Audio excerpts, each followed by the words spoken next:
El Canal del Congreso presenta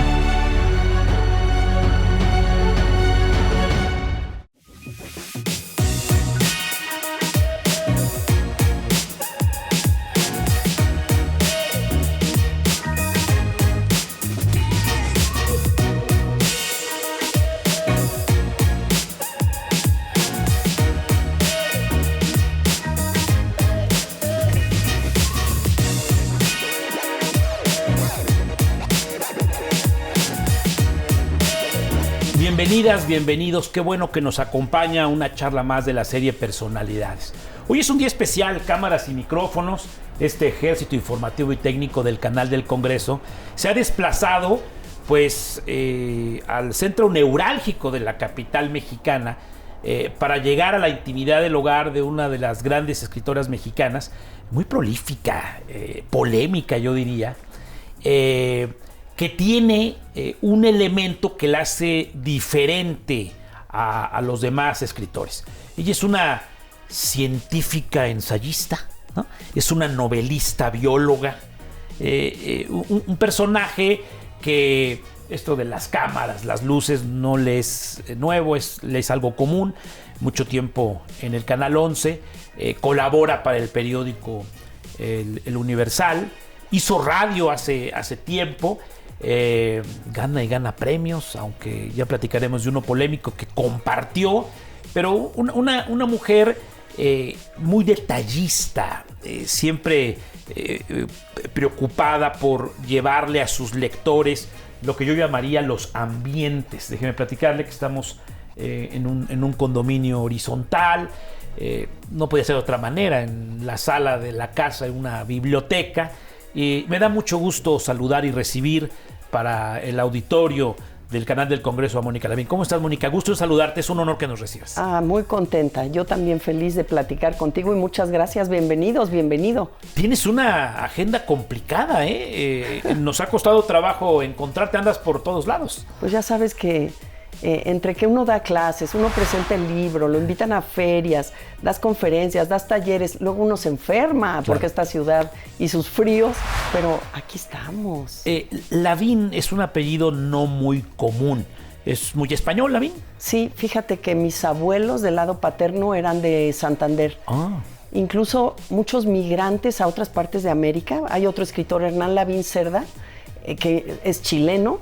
Tiene el mismo apellido porque todos son migrantes de Santander. No es mi pariente, pero es un apellido que salió de la provincia de Santander, cántabros. Sí, Cantabria. El motivo de la salida de los abuelos Lavín es por la guerra civil, por ideas políticas, buscan un nuevo horizonte, mejores condiciones de vida. Un nuevo horizonte, o sea, los abuelos paternos, como son las migraciones, viene un hermano, luego jala al otro hermano, sí. Y fíjate que pues eran campesinos del pueblo de Noja, y claro que querían un mejor horizonte, principios del siglo XX, 1911, sí. Y llegan al Soconusco en Chiapas a poner una finca de café, que se llama, pero ya no es de ellos, desde luego, El Chorro.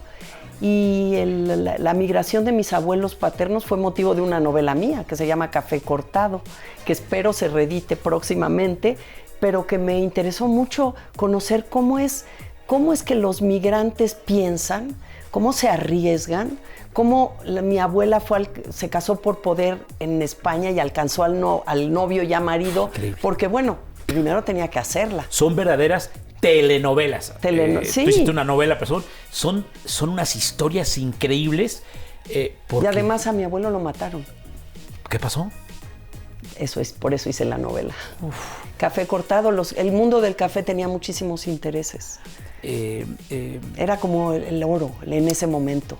Además, México acoge muy bien a los migrantes, ¿no? Hay una historia, sobre todo en el siglo pasado, de la comunidad judía, de la comunidad española, de la comunidad libanesa. Es más, uno llega al centro libanés, aquí en esta zona de la ciudad, cuando se inauguró este club social deportivo, decía López Mateos, si no tienes un amigo libanés, búscalo. Y en el caso de la comunidad española, híjole, algunos se van a enojar, llegó lo mejor de España, ¿no? Sobre todo con la guerra civil, que ese es el lado de mi madre. Ajá. O sea, yo tengo abuelos españoles. Mi madre viene niña de la guerra con sus padres. Entonces creo que... Ahí sí huyendo. Huyendo, buscando un mejor destino, desde luego, como republicanos, y gente con una preparación profesional, ¿no? Yo creo que en la migración de principios de siglo de españoles a América era un español muy trabajador que logró encontrar una vida y muchos les fue muy bien. Llamémosle principios de siglo, necesidad. Guerra civil española, no aguantabas al dictador. ¿O No. te iban a matar? Desde luego, y aquí había un horizonte donde podías crecer en libertad y podías encontrar, y además nos enriquecieron de manera muy importante, ¿no? Con todos lo que se fundó, editoriales, por ejemplo, ¿no? Campesinos, los abuelos paternos, ¿y qué hacían los abuelos maternos? Mira, mi abuelo, que era andaluz, era un soñador, luminotecnia, era ingeniero, y mi abuela, fíjate, eso es lo que a mí me parece muy interesante, mi abuela ya tenía un oficio, era modista. Era modista cuando estamos hablando del 1900, los 30. Sí. Pero los 30 quiere decir que ella se preparó desde los 20. Entonces ella llegó a encontrar Modista, un trabajo. andaluza, seguramente. No, mi abuela era madrileña. Ah. Se me olvidó decir. Pero vivían en Madrileña Andalucía, esos vestidos llenos de lunares, ¿no? No, el abuelo andaluz vivía en un pueblito. Y se mudó a Madrid, que era la capital, y ahí conoció a mi abuela. Y entonces... Yo tengo un apego con Madrid muy grande, es mi segunda ciudad favorita en el mundo, a veces la primera casi, pero es mi ciudad porque mi madre nació en Madrid, vino a los 5 años y entonces nuestro apego con Madrid por conducto de lo que la abuela contaba, del Madrid que le tocó vivir antes de la guerra, un Madrid donde la moda, las mujeres podían fumar, podían tomar decisiones, ese Madrid que luego se puso en el congelador con la dictadura de Franco, ¿no? Claro, es decir, tienes sangre santanderina, andaluza, madrileña, pero eres chilanga. Pero soy chilanga, claro, y esa es una forma de... Creo que este provenir de estos abuelos que buscan mejores horizontes por distintas razones y ser yo la primera generación, o sea, de mis padres, mi padre nace en Tapachula, pero yo soy la primera que nazco en la Ciudad de México de mi pequeño núcleo familiar, ¿no? Y es increíble cómo ha cambiado el mundo en los últimos 50 años, 60 años. El avance tecnológico que hemos vivido esta generación no lo tuvieron en centenas de años nuestros antepasados. O sea, es verdaderamente impresionante. Oye, Mónica, ¿cómo te preparaste? Eres...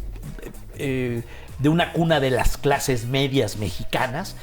¿Dónde hiciste primaria, secundaria, preparatoria y qué estudiaste? Porque quiero aterrizar al mundo de la biología. ¿Qué carambas estabas haciendo eso? Yo también a veces me pregunto qué carambas estaba haciendo ahí. Mira, estos padres míos tuvieron un negocio. Ambos querían ser diferentes cosas. Mi padre hubiera querido ser escritor, pero por viudez de mi propia abuela, pues como te contaba, mataron al padre de mi padre. Cuando tenía 2 años, migran de Chiapas a la Ciudad de México. Mi padre empieza a trabajar desde muy joven. Le va bien en el comercio, tiene sagacidad, astucia. Y mi madre sí estudia una profesión, fíjate, del lado materno. Estudia decoración de interiores porque no la dejan estudiar en San Carlos. Ella era muy buena para pintar y dibujar. ¿No la dejan por qué? Porque mi abuelo, al andaluz, estamos hablando de los fines de los 40, considera que no es un lugar para mujeres. Eso no es para niñas. Eso no es para las chicas.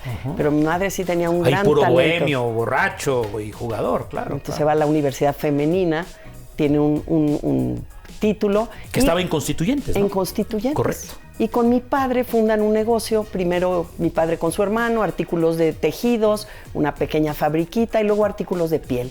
Y con eso logran, para aterrizar en que nos logran dar una vida que ellos no tuvieron. Es decir, no querían que perteneciéramos al gueto español. Es decir, esto a lo mejor suena mal. Mi madre estudió en el Colegio Madrid como buena refugiada, pero dijeron, no, nuestros hijos que aprendan inglés, que tengan un mundo más amplio, y nos metieron en una escuela que se llama Moderno Americano. Correcto. Yo hice desde la primaria hasta la prepa. Es más, acabamos de cumplir 50 años de egresados. Acabamos de festejar 50 años de egresados. Y la verdad, para mí fue una escuela... Yo fui feliz. Te saliste del mundo de la segunda generación de los refugiados, es decir, te metiste a la sociedad mexicana, permíteme, sí. Que el modelo americano era las clases medias de aquella época, ¿no? Sí, estaba en la del Valle. Correcto. Y era una educación bilingüe, mixta y laica. Y todo eso iba con la forma de pensar de mis padres. Claro. Y con la mía, desde luego. Claro. O con la forma en que yo también a mis hijas las he educado. Pero cuando hablas de que tus papás pues empezaron a trabajar, pusieron su propio negocio, pues empiezas a viajar, vistes mejor, te nutres mejor, y muchos, hay que decirlo también, se quedaron como buenos españoles en el comercio, ponte a trabajar desde joven. Pero sí.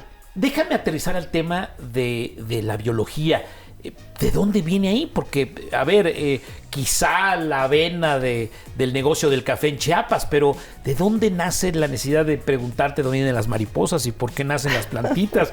y por qué este mundo de la vida más allá de la concepción. Claro. Mira, la escuela, el moderno, estaba muy orientada. Teníamos muy buenos profesores en ciencias, en matemáticas particularmente. Es que todo viene por las matemáticas.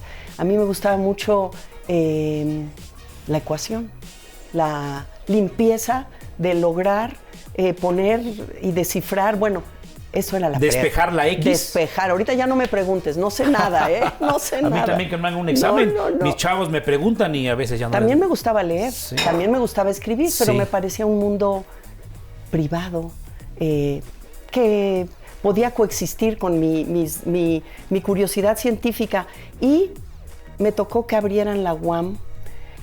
Soy primera generación de la Universidad Autónoma Metropolitana, también acabamos de celebrar los 50 años de la UAM, Xochimilco, y yo entré ahí a estudiar algo que en ese momento me estaba interesando. Es que, ¿qué haces en tercero de prepa? Yo no sabía, mira, sí me gustaba escribir, pero no me imaginaba siendo escritor y no sabía cómo se hacía un escritor. Yo no quería estudiar letras. Quería leer, pero no quería ser una estudiosa de la literatura. Y en cambio la ciencia me parecía el asombro total, poder entender fenómenos de la naturaleza. No era un amante de las plantas ni los animalitos. A mí me gustaba entender los modelos de comportamiento ecológico. Fíjate, te llevó la lectura a ello. Porque sí. Para entender la célula, para entender a los animalitos, a las plantas, tenías que irte a los libros. No es como ahora que ponías un tutorial de YouTube. No, tenías que irte a los libros. Correcto. Y luego, entonces, la UAM hace su oferta de licenciaturas nuevas y hay nutrición. Y a mí me interesaba estudiar la bioquímica de los alimentos. Sí. Estos son los años 70. Me meto a la UAM a estudiar nutrición porque había visto el modelo de la Ibero, eso era tecnología. No, yo quería saber cosas que podría haber sido una nutrióloga, pero por eso te digo que es muy casual a veces las cosas en la vida. La UAM nos prepara con su tronco común, su tronco divisional, y cuando llega el momento de ya la licenciatura, pues no va a haber nutrición, o biología o medicina. Y yo entro en pánico, porque ya me gustaba mucho el modelo educativo de la UAM, que era transformar la realidad, viajar, conocer un México que la escuela, que es una capsulita muy particular, no me había permitido. Era una escuela privada, la universidad era pública, y entonces yo estaba conociendo mi país y estaba conociendo personas de muchas partes de México y estaba fascinada en la UAM. ¿Te decantaste por biología? Y me fui por biología, y mira, con fortuna, porque era orientación ecológica, manejo de recursos naturales, y empezamos a viajar. Luego entendí que a mí me gustaba viajar, porque íbamos a las zonas pantanosas de Tabasco, a las zonas desérticas de Tehuacán, a Ensenada, a las zonas costeras de Baja California. Un mundo lleno de... Soy curiosa. La biología satisfacía mi curiosidad. Esa necesidad de nutrir el alma estudiando, leyendo libros, yendo a estos viajes, te lleva a algo que, sin querer queriendo, es la difusión de la cultura, porque empiezas a escribir textos sobre la naturaleza. Claro, empiezo a entrar, mientras estudio, hago dos cosas. Me meto al taller de un escritor, Mempo Giardinelli, sí, argentino, que estuvo mucho tiempo en México, y ahí empiezo a trabajar mis cuentos, pero entro a trabajar también a la revista de CONACYT, Ciencia y Desarrollo. y empiezo a hacer pequeñas entrevistas, pequeños textitos de divulgación y me empieza a gustar. Empiezo a entender que la palabra y la ciencia, ese momento donde confluyen, se parece más a mí. 86 publicas tu primer libro de cuentos. Ya habías hecho muchos textos, pero ese momento de 86, en México estaba el Mundial, después del año del sismo, publicas un primer libro. ¿Cómo se logra esto? ¿La editorial ve los textos y te busca, o tú tienes que ir a tocar la puerta humildemente para convencer de que te publiquen un libro de cuentos? Fíjate que ese primer libro tiene su historia y es muy importante porque es como la historia del banderazo de publicar. Correcto. Qué bueno que lo tocas. Porque yo ya había renunciado a ser bióloga. Dejé de irme a la maestría, ya tenía una beca de CONACYT. Dije, no, me la juego en la escritura y en la divulgación, como bien decías. ¿Tu papá te lo aplaudía eso después de haber estudiado biología? Mis padres me decían que qué raro que estudiara biología. Si a mí me gustaba leer y escribir. Más bien yo tenía todo el apoyo para ser escritora y la comprensión, pero estudiar biología o ciencia tenía que ver con la rebeldía adolescente. Tener un área que no tuviera que ver con mi familia. Con ellos, claro. No, cada uno anda protestando a su manera siempre, marcando su territorio. Claro. Y entonces, cuando tuve mi primer libro de cuentos, producto de ese taller de Mempo Giardinelli, teníamos un amigo editor en la familia, que fue muy importante por diferentes razones. Ha sido Martín Casillas. Tenía una editorial. Yo dije, pues amigo de la familia, me va a publicar. Y me acuerdo que le llevé mi libro de cuentos a Martín, que es una generación entre mis padres y la mía. Y me dijo, pero tú eres nueva, yo tengo que hacer libros para vender. Claro, es un Estaba negocio. publicando él a Hugo Iriart, a Silvia Molina. Entonces, pero él, en cuanto supo que había una colección para escritores noveles que se llamó Letras Nuevas, que era de la CEP y CREA, me dijo, dale tu manuscrito a fulanito, que era Roberto Vallarino, que ya murió. Y me acuerdo en Coyoacán, en una banca de un parque ahí, tu manuscrito, que no era virtual, todavía eran... Claro, ¿no? eran hojitas en un folder. Era a máquina. Correcto. Todavía era máquina no de escribir. había computadora y que editabas No. y si te equivocabas era un rollo. Sí, la colección misma donde salió tiene teclados de máquinas de escribir y se lo di. Y al poco me dijeron que estaba aprobado y me acuerdo, era el 85, acababa de ser el sismo. Yo tuve que dejar mi casa, porque vivíamos en La Juárez, se cayó el edificio de junto, estaba en el estudio de mi hermana que es pintora y escultora en Coyoacán, mi primera hija acababa de nacer y yo por teléfono con mi editor que era Carlos Mapes me decía, oye, ¿por qué no le cambias tal palabra? Y este cuento, ¿qué tal si lo trabajamos el libro a distancia? Corregían por teléfono. Sí, oye, tal cuento, mejor se lo quitamos porque no está de la calidad de los... Ok, entonces yo entendí cómo era el trabajo con un editor amable, cálido, y salió mi primer libro de cuentos en el 86. Ahorita platicamos de tus hijas, pero ver el primer libro en tus manos es increíble, ¿no? Es una emoción muy grande. Claro. Y además lo presentamos Rosa Beltrán, Óscar de la Borbolla, cada quien con su librito de esa colección, en una librería también del centro. Y estaba la Peque, Josefina Vicens, Aline Peterson. Fue como nuestro bautizo. Y yo... Óscar de la Borbolla escribía en Excelsior, ¿verdad? Hacía las ucronías. Era ucronías. Maravilloso. Escribía los domingos y... Sí. Hacía unas historias increíbles. Y lo bueno es que todos los tres que presentamos juntos, porque teníamos un primer libro en esa colección, Letras Nuevas para menores de 30, hemos seguido escribiendo. Y a partir de ahí, desde mi punto de vista, eres la famosa cuentista, pero vas al ensayo y creo que te has consolidado como novelista. ¿Soy en lo correcto? Sí, o sea, yo empiezo como cuentista, 4 libros de cuento, y pienso que es mi horma matemática. Ahí te vuelvo a las ecuaciones. Método científico. Método científico. El cuento no le sobra, no le falta, es más es así como equilibrio, pocas palabras, ¿no? Apretado. Entonces yo estoy feliz en el cuento hasta que un día una historia no me cabe en el cuento y conozco o pruebo o ensayo la novela. y me gusta la novela también. Y entonces escribo cuento y novela. Se lee más la novela que el cuento. Eso es lo que pasa en este país, ¿no? Claro. Nos gustan las aventuras. Somos los mexicanos, nos gustan las historias completas, permíteme. Completas, ¿no? Y sobre todo que el cuento te deja una probadita, una pincelada, pero la novela te lleva del principio al fin de una historia, ¿no? Y además te acompaña varios días, hasta un mes, ¿no? Sí. Yo quisiera que me platicaras, leí sobre tus biógrafos, sobre la gente que te quiere, que hiciste radio, ¿es verdad? Es verdad. ¿Dónde fue eso? Mira, fue muy raro. ¿De qué vivimos los escritores? No de los libros. A lo mejor la acumulación de libros nos puede dar un golpe de fortuna, un libro de esos súper taquilleros, pero la literatura es compleja. Entonces, me acuerdo en una época de estos, yo era freelance y me funcionaba mucho ser freelance, a veces guiones para el Canal 11, pero se acababan. Un diseño de un taller sobre el Quijote para una editorial. Eso es escribir a sueldo, es decir, te piden un texto para una historia de televisión y cobras una lanita. Exacto, es utilizar a la palabra, pero poder vivir de ella, ¿no? Porque ya no quieres dejar la palabra. Yo ya no la quería dejar, porque traté de tener otros trabajos, hasta de estar en el negocio de mis padres, era pésima, no sirvo para eso. Vendiendo piel, no. Vendiendo piel, no, ni administrando, soy la peor administrando. Entonces fui encontrando esta ruta y un día me invitaron a un programa de Ricardo Rocha. Y era sobre cultura y me invitaron y yo hablé de la lectura, no sé. Y saliendo del programa me dijo Rocha, algo que me dejó así, tienes buena voz. O sea, me acaban de proponer un programa de radio de ciencia y necesito una mujer. Le dije, mira, y justo yo me formé en la ciencia. Y entonces empecé en Radiópolis con un programa que se llamaba... Ricardo era el director de Radiópolis. Ricardo era el director, que se llamó Muy Interesante, como la revista. Sí. Y duramos en la X, estuvimos en la XW.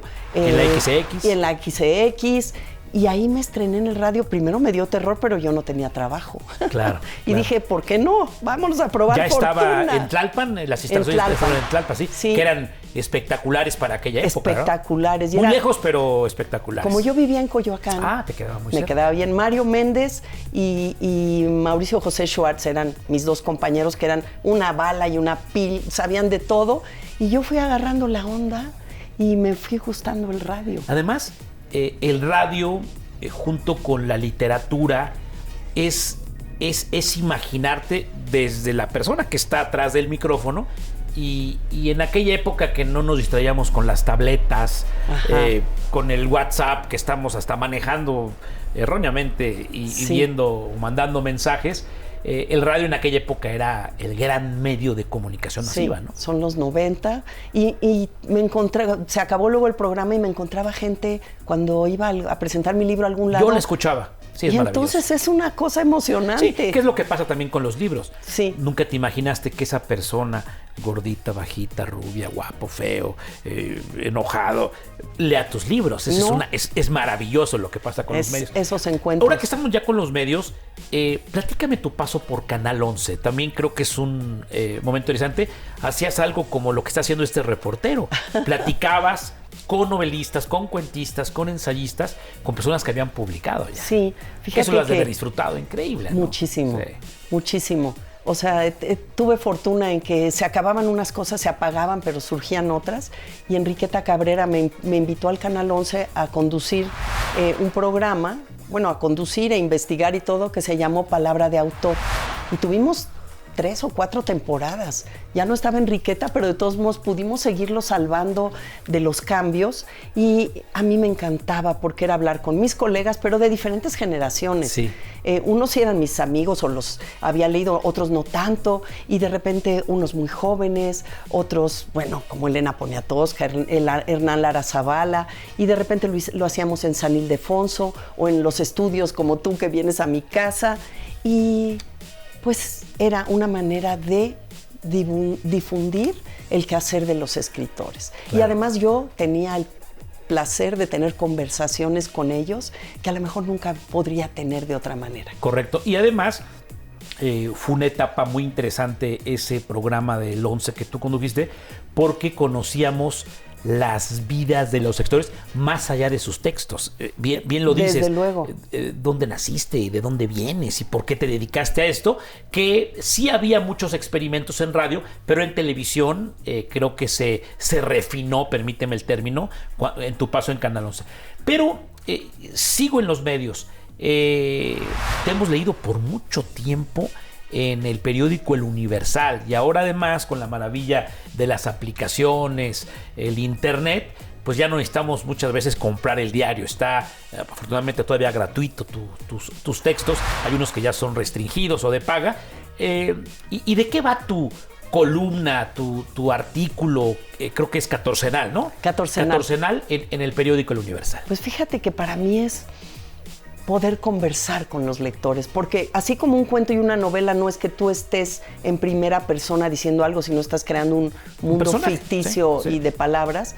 De repente es opinar sobre, bueno, muy obvio, a veces es sobre una lectura, pero también es sobre un viaje, pero a veces es sobre un platillo, a veces es, incluso me atrevo a compartir cómo estoy escribiendo algo.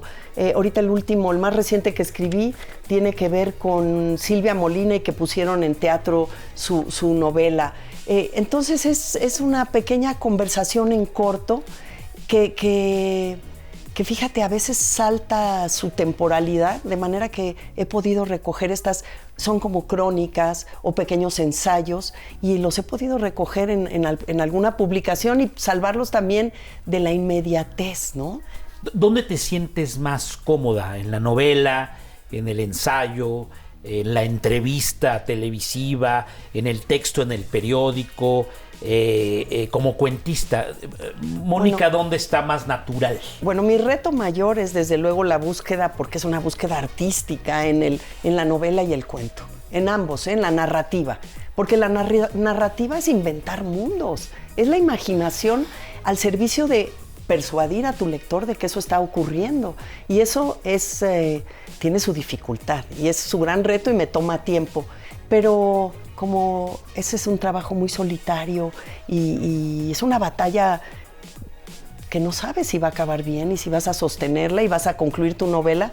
Lo otro me da esta posibilidad socializante que es la entrevista o el artículo, ¿no? Me da eso que es lo inmediato, lo fresco, lo vivo. Me siento cómoda en ambas.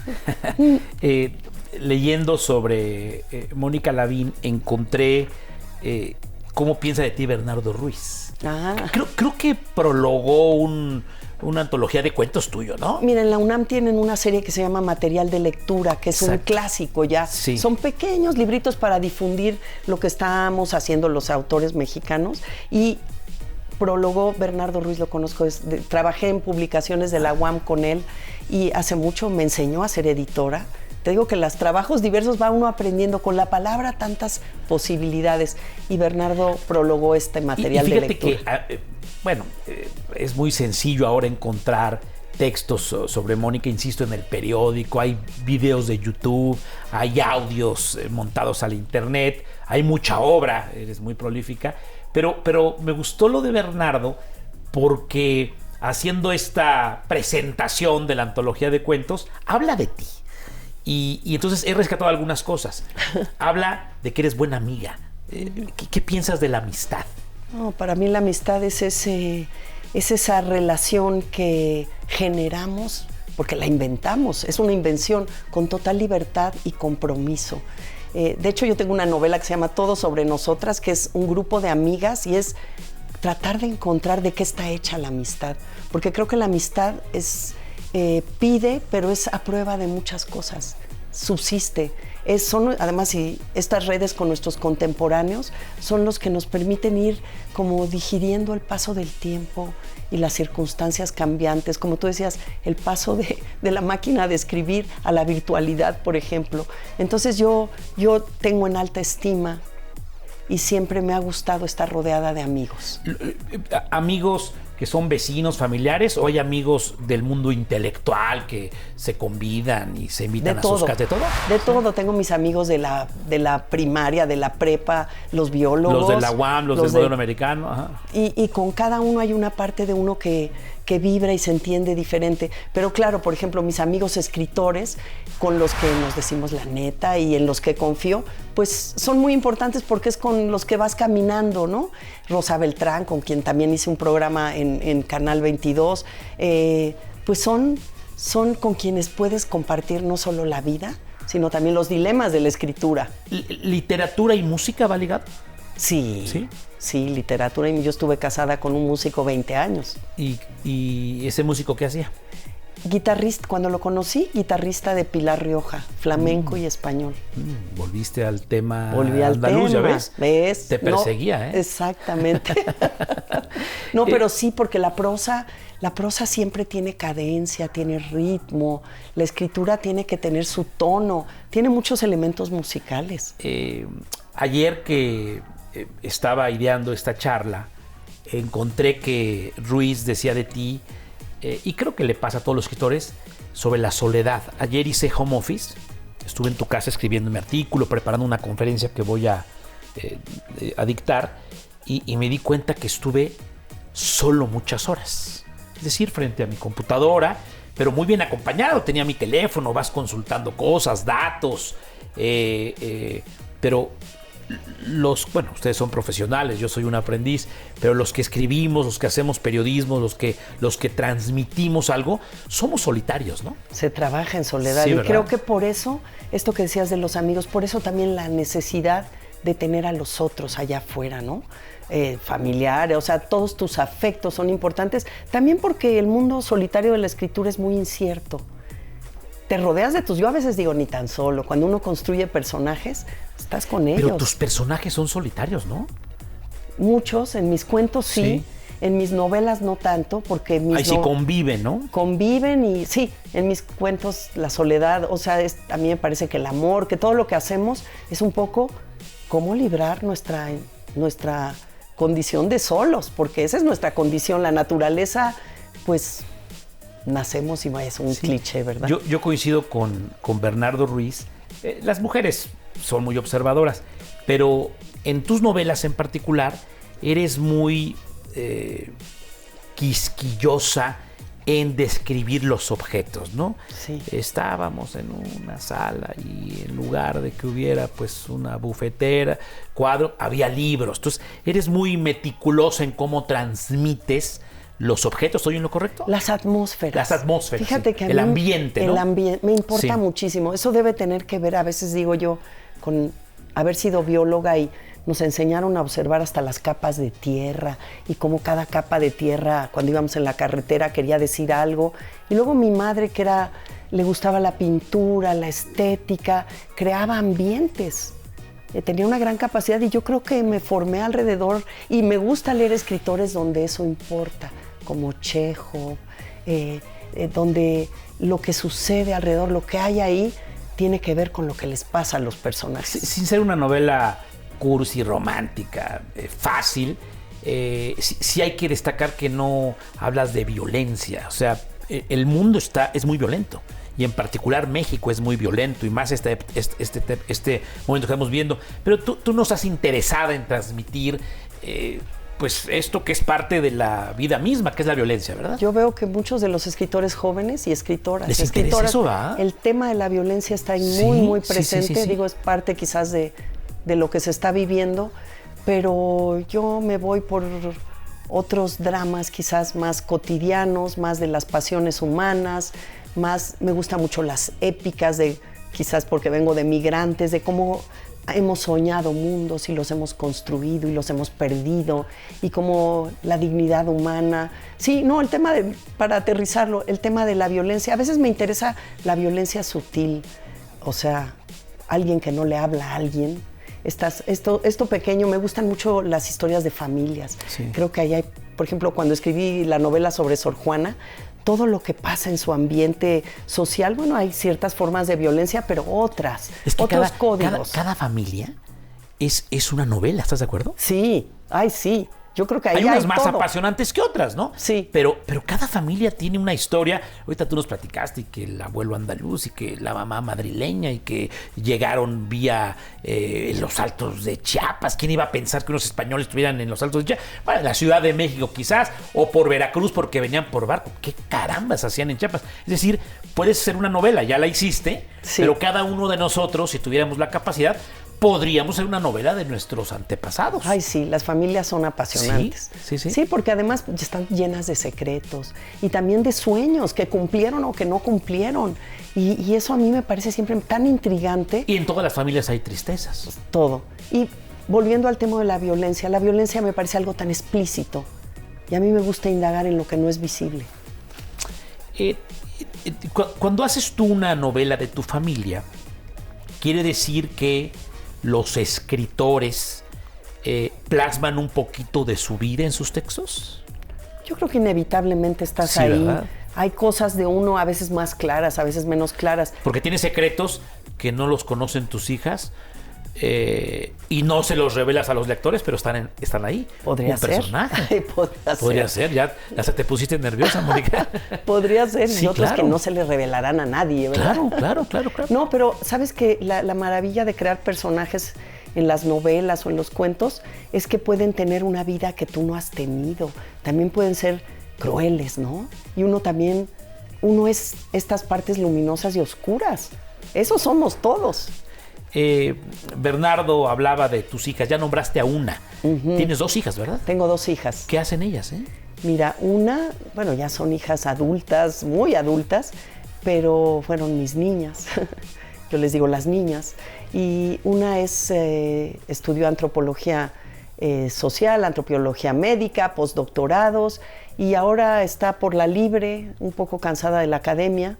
No sé qué voltereta vaya a dar su vida, porque así como yo estudié biología y luego caí y me decidí por ser escritora, no sé qué voltereta vaya a dar la suya, pero es muy de esta época lo que ella hace. Tiene que ver con usos de la tecnología, con redes de mujeres para inventar negocios. ¿Sabes lo que es maravilloso de que tuve hijas? Es que es como leer sus propios sueños y sus pasos. Tengo la oportunidad de ir descifrando el mundo que les ha tocado vivir y a ellas mismas y sus decisiones. Y mi hija menor es diseñadora gráfica, ilustradora. Hicimos varios libros juntas ya. Ya entré al terreno de la literatura infantil para poder hacer libros en donde mi hija fuera la ilustradora, yo la escritora, y yo pudiera aprender qué es trabajar con un ilustrador. Te va a parecer frívola la pregunta, pero te caracterizas, entre otras escritoras y otros escritores, en el buen vestir. Es verdad. Ay, qué bonito. Sí. Mi mamá estaría muy contenta de oírte. Bueno, porque le hiciste caso, pero la verdad es que hubo una época de la bohemia y despeinados, y, ¿no? El mundo hippie. Y los escritores consumados ya no les importa mucho el asunto. Tienen un par de sacos, de verdad, ¿eh? Sí. Déjame poner el ejemplo muy conocido de Monsiváis. No era un hombre que se distinguía por la elegancia, tenía otras muchas virtudes. Pero Mónica Lavín siempre le gusta del buen vestir. ¿Estoy en lo correcto? Sí, ¿sabes por qué? Bueno, yo crecí. Mis padres tenían que ver con un negocio que tenía que estar a la moda. Claro. Entonces... Ya me dijiste que era diseñador, ¿no? Mi madre, pues, sí, diseñadora de moda, sí, de escaparates, había revistas. Bueno, mi madre era una mujer muy elegante, muy elegante. Yo era la cuachalangosa de la familia. Porque como jugaba básquet, a veces andaba en tenis. Pero bueno, algo aprendí de ellos. Me gusta la estética de lo bello, lo elegante, claro que me gusta. Pero en los 70s, pues andábamos todos de morral, ¿no? Exacto, sí, era otra el morral. Y también Ruiz hablaba en esta antología de tus gustos gastronómicos, ya sea de tus bebidas, ¿no? Oye, me desnudó, ¿verdad? Sí. Pero a mí me pareció muy interesante el texto porque para platicar de un escritor, pues puede leerte todos sus libros, pero no sabes quién es la persona. Y en este intento de hacer una entrevista de semblanza, hablaba vino y tequila. Sí. y de tus gustos de gastronomía. Ahí platícanos. Vino y tequila, es cierto, vino y tequila. Fíjate, todavía tengo pendiente, quiero saber más de los vinos, es algo que me he propuesto. Quiero tomar cursos, me voy a dedicar ahora. La ahora. Iberoamericana tiene uno muy interesante. Quiero saber más porque es algo que me interesa mucho, que tiene que ver con la biología, pero también con lo que toma tiempo, con la cultura de algo que además entra por el vía del placer y etcétera. Tú sabes que entre San Miguel de Allende y Dolores, a escasos 2 kilómetros donde el padre Hidalgo llamó a la insurrección en contra de los españoles, ahí sembraron vid los españoles, los conquistadores. Claro.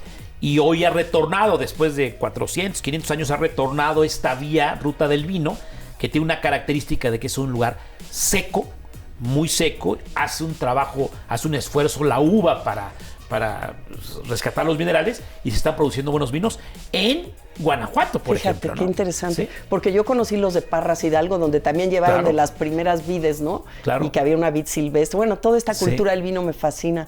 Pero comer me encanta. Claro que me encanta comer. Quisiera ser tan buena cocinera como soy buena comelona. Pero no. Soy sobre todo alguien... No hay tiempo para un escritor y con ferias y premios y entrevistas para meterte en la cocina. ¿Sí pues hay unos que sí,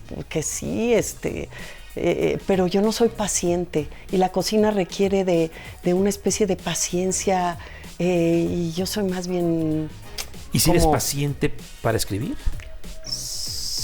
Bueno, porque hay que ser paciente en el tiempo, pero por eso cuando dices muy prolífica es porque... No me gusta tampoco estarme quieta, no me gusta estar quieta, aunque requiere quietud y la observación y la manera de estar en la vida, pero quizás siempre he estado muy agitada porque he trabajado, he escrito, he criado a las hijas, o sea, he tenido una vida muy, muy así que también quiero pausar. A lo mejor por eso me gusta comer y beber vino y tequila, porque te sienta en la mesa. Claro. Me gusta la mesa, la sobremesa, me gusta la charla, me gusta que ahí se detiene todo y que además, fíjate, sí, mi hermana siempre dice, ya estás de mal humor porque no has comido. Comer, no solo nutrirme, ¿no? Pero viajar y curiosear también en qué comen, cómo comen, sabores, indagar lo que pasa con el paladar es parte de lo que me ha gustado. Mis primeros textos que fueron en una revista de Martín Casillas que se llamaba La Plaza, me dijo, ¿de qué vas a hacer? Porque era La Plaza, Crónicas de la Vida Cultural de Coyoacán. Yo le dije, yo sobre comida. Y me dediqué a escribir sobre comida. Eso fue como empezó mi periodismo, fíjate.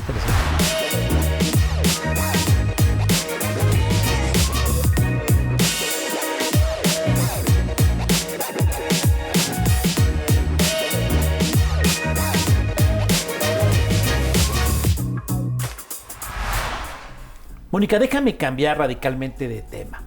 Ustedes los escritores ahora se han convertido en una sensación muy mediática en las presentaciones y en las entregas de premios. Es decir, tus lectores acuden a estos recintos donde convives, ¿no? Lector, escritor. Y eso a ti te fascina. Creo que a todos les gusta, pero tú sí lo disfrutas mucho, tú sí interactúas con la gente, acudes regularmente a estos. Entonces, platícame esta vida de la recepción de premios y la reunión, yo le llamaría constante de las presentaciones, de las ferias, que es parte fundamental de tu trabajo. Sí, yo hasta tengo un verbo para eso, palenquear. Exacto. Los escritores palenqueamos, porque vamos de plaza en plaza, es verdad, acompañando los libros. Porque fíjate que creo que la literatura es tan poco visible y además sale un libro y se publican tantos libros, las novedades van ahogando a los... Es complicado y creo que también es bonito para uno toparse con los lectores o... sembrar el gusto o la inquietud y a lo mejor hacer lectores, ¿no? Entonces, yo nunca... A veces me dicen mis amigos, incluso escritores, ay, vas para acá y para allá. Y yo pienso, bueno, pues, ¿por qué no? Mientras pueda, pero además tiene otra arista esto. Muchas veces cuando viajo así, a mí la gente me interesa. A mí me pueden dar historias estos viajes. Correcto. Entonces también voy de cacería. Te nutres de información, palenqueando, y esa charla de un minuto en un pasillo de un aeropuerto puede ser el motivo de una historia. Y luego las atmósferas, los Correcto. lugares, los paisajes. Sí, a veces es cansado y hay que pararle, pero muchas veces resulta en nuevos lazos incluso. Y ahora la virtualidad puedes avisar que vas a ir y entonces yo creo que hay que ayudarle al libro. Hay que ayudarle al libro. A ver, déjame hablar en primera persona. Yo tengo un chavito de segundo de secundaria y se sorprende cuando en algún restaurante o en un aeropuerto alguien me saluda. Señor Rentería, lo vi en la televisión, leí su texto y me dijo, papá, te conocen, ¿no? Y yo, claro, me gusta que mi hijo reconozca que me reconocen, pero yo digo, del aplauso no vivimos. Y ustedes los escritores igual, pues sí puedes llenar la presentación en la feria o pueden irte a aplaudir al premio, pero si no vendes libros no hay resultados. Platícame esta dicotomía, es complicada, ¿no? Es complicada porque además, bueno, a lo mejor el lector no lo sabe, pero del precio del libro, el 10% es lo que es para el autor. Nada más el 10%. Las regalías podrían subir a 15 cuando se venden muchos libros, pero en realidad pues es un porcentaje muy bajo. ¿Qué volumen hay que vender o a lo largo de cuánto tiempo? Quien vive de sus libros es porque es un gran escritor. Sí, no un gran escritor. No, yo creo que James Joyce nunca vivió de sus libros, ni Proust. La literatura, porque además esa literatura tiene que el de boca en boca, que se vuelva clásico. Mira, pensemos. Entonces depende que es un buen comercializador, buen vendedor. El libro más la difusión, desde luego, y que el libro alcance a un gran número de lectores, que se traduzca, que esté en el orbe hispano, porque no es lo mismo el público nada más de México que llegar a Colombia, Argentina, ¿no? Correcto. Y eso va pasando, pero toma tiempo. A veces hay éxitos tempranos. Cada escritor tiene una historia diferente de vida, pero por ejemplo, nos decían que ni Carlos Fuentes vivía de sus regalías, ¿no? Sino más bien de sus conferencias. Qué complicado me estás es, diciendo, ¿no? que si no hubieras hecho televisión, radio, si no hubieras sido freelancer... Y profesora, he sido profesora 20 años en una universidad. No tendrías esta propiedad, por ejemplo. Es decir, vivir escribiendo y ganarte 10% de los... Aparte ahora... Hay muchos distractores, está el Netflix, está las pantallas, hay mucha competencia, permíteme el término. Es muy difícil vivir únicamente de estar publicando novelas. Sí, porque a lo mejor si publicas autoayuda puede que otra cosa, otro gallo canta, ¿no? Sí, Mónica Coelho. O sí, exacto. O circunstancia política que en ese momento puede ser un gran... Sí, un hit, digamos, ¿no? Sí. Y luego, ¿no? Pero... Uno aspira a ser, a eso me encanta, este término que yo no me lo conocía, un long seller, ¿no? Que te quedes ahí, que se queden los libros en el ánimo lector y que vayan dando su batalla. Claro, el sueño siempre es, yo solo quiero vivir de mis libros para poder estar pensando el que sigue, leer, pero fíjate que a lo mejor es mentira, porque yo pienso que todo lo que yo he hecho, circunstancias laborales, viajes, me han dado material. Y he podido ir a residencias literarias, que son momentos así de 2 meses que te vas a escribir porque te invitaron en tal lado y son una joya. Pero ¿podría yo vivir de residencia literaria? No, claro tampoco. Que no. ¿Qué está leyendo Mónica Lavín en este momento? Porque entiendo que el gran escritor es un gran lector. ¿Qué estás leyendo en este momento? Fíjate que estoy leyendo algo muy particular porque tiene que ver con lo que estoy escribiendo. Sí. Son cuentos de una escritora estadounidense que se llama Catherine Ann Porter, que ahora pocos la conocen. Ella vino a México en los 20s. Era amiga de Carrillo Puerto, de Vasconcelos, un personaje muy interesante, pero creerás que me costó trabajo conseguir su libro. O sea, me invitaron, el consulado de San Francisco me invitó, este año tuve la fortuna de ir a varias comunidades latinas, muy interesante, y dije, voy a comprar el libro de Catherine Ann Porter porque lo quiero en físico. Sí.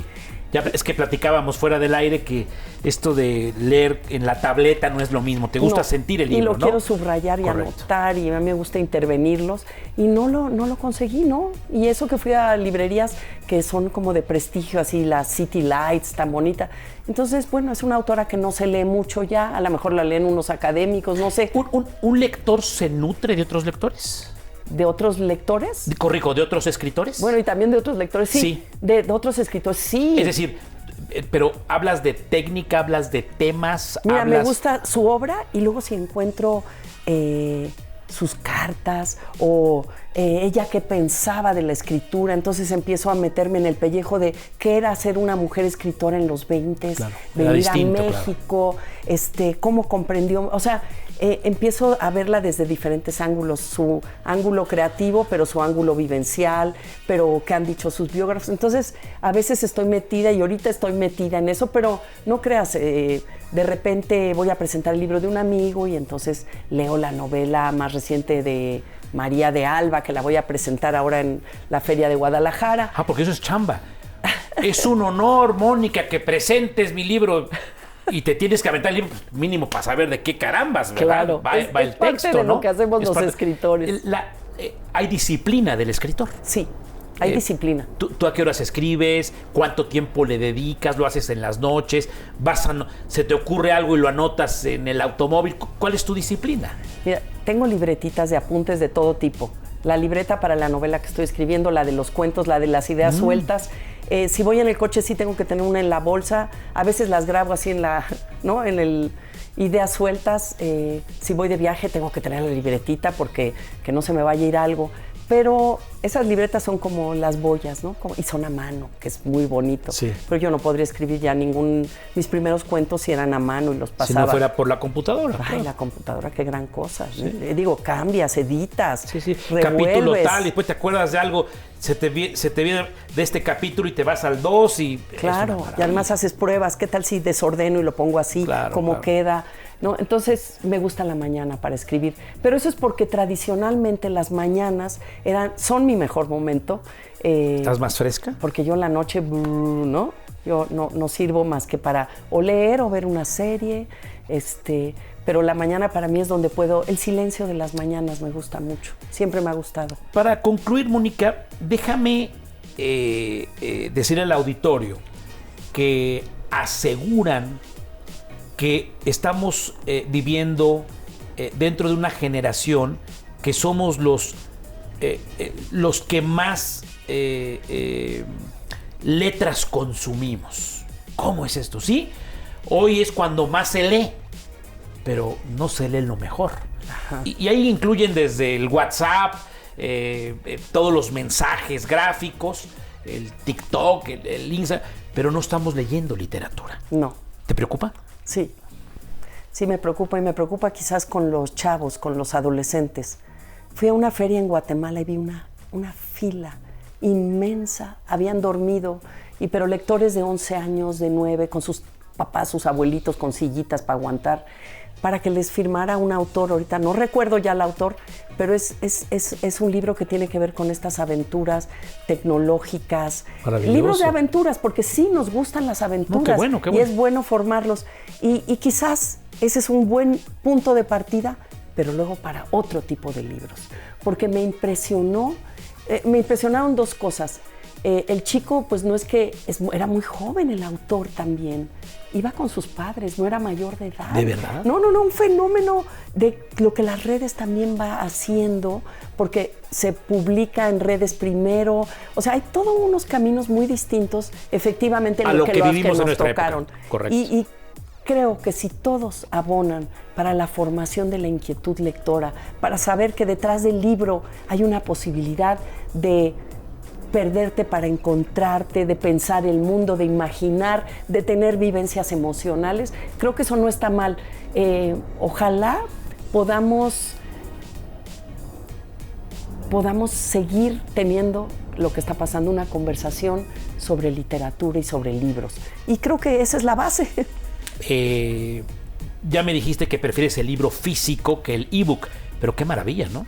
O sea, sí. Hoy en tu casa te recomendaron un texto llegas y lo compras, o inclusive, perdón, te vas a enojar conmigo, Mónica, pero la piratería, hoy los escanean y en PDF lo tienes en 30 segundos por WhatsApp. Es impresionante. Mira, cuando das clases, a veces el material ya no es accesible y dices, bueno, consíganlo en PDF como sea, ¿no? Te voy a confesar algo. Tengo un grupo de WhatsApp que se llama Libros y Revistas. De verdad, me llega tanto material que hace mucho tiempo no gasto en un libro. Ay, te lo vamos a recriminar. Yo lo sé. Esto es piratería. Es piratería. Pero me han llegado textos. Ahora, por ejemplo, supiste que ganaron el premio Nobel de Economía 3 personas que comparan México y las instituciones, comparan por cierto Nogales de Sonora, las instituciones de Estados Unidos en Arizona y las de México en Sonora. Y este libro lo tenía yo la noche del día que se anunció el premio Nobel. Eso es una maravilla, la inmediatez de querer, esto lo quiero leer, lo tengo. Y eso claro. Hay que aplaudirlo. Y también fíjate que hay algo bien interesante. Yo antes, el audiolibro. Acabo de escuchar un libro de Paul Auster grabado con su voz en audiolibro. Me dio un gran placer. Claro. Porque además me permitió oírlo mientras voy manejando. Claro. Voy oyendo un libro de alta literatura en la voz de su autor que sabe leerlo. Antes tenías que tener la vista fija. Sí, entonces me pareció que estas otras posibilidades de ser un lector y de estar realmente en la lectura que propone, siempre estamos dialogando. Que te cuenten el cuento en el automóvil. Sí. Y es un acompañante maravilloso. O la novela. Maravilloso. Maravilloso. Mónica, maravillosa ha sido la charla. Gracias por recibirnos aquí en la intimidad de tu hogar. Creo que el auditorio disfrutó tanto como este reportero.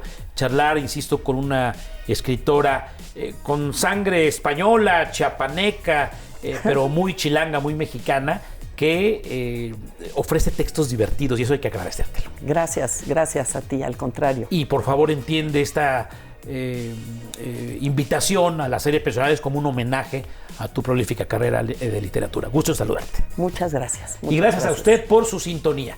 Yo lo invito a que siga la próxima charla de la serie Personalidades, obviamente aquí en el canal del Congreso. Mi nombre es Gustavo Rentería y los invito como siempre a que juntas hagamos mejores noticias para un mejor México. Pásenla bien. Adiós.